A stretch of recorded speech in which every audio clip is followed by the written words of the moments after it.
The Scent by Graf Leo Tolstoy. Man sees with his eyes, hears with his ears, smells with his nose, tastes with his mouth, and feels with his fingers. One man's eyes see better, another man's see worse. One hears from a distance and another is deaf. One has keen senses and smells a thing from a distance, while another smells at a rotten egg and does not perceive it. One can tell a thing by the touch, and another cannot tell by touch what is wood and what paper. One will take a substance in his mouth and will find it sweet, while another will swallow it without making out whether it is bitter or sweet. Just so the different senses differ in strength in the animals, but with all the animals, the sense of smell is stronger than in man.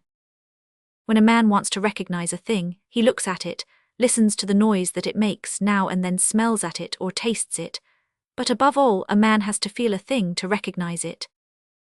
But nearly all animals more than anything else need to smell a thing.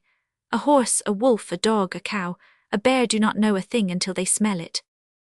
When a horse is afraid of anything, it snorts. It clears its nose so as to scent better, and does not stop being afraid until it has smelled the object well. A dog frequently follows its master's track, but when it sees him, it does not recognize him and begins to bark, until it smells him and finds out that that which has looked so terrible is its master. Oxen see other oxen stricken down, and hear them roar in the slaughterhouse, but still do not understand what is going on.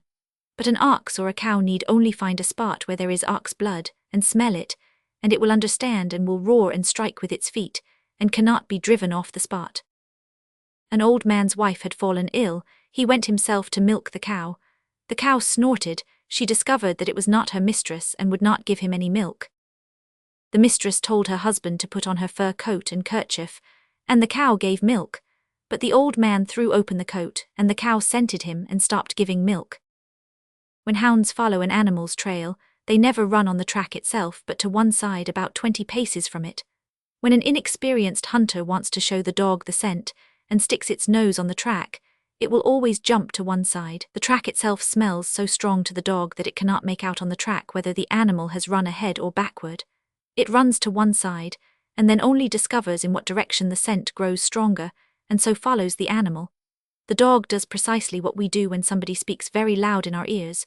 We step a distance away, and only then do we make out what is being said, or if anything we are looking at is too close, we step back and only then make it out.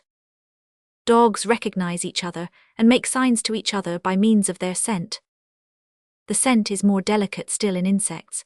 A bee flies directly to the flower that it wants to reach, a worm crawls to its leaf, a bedbug, a flea, a mosquito scents a man 100,000 of its steps away.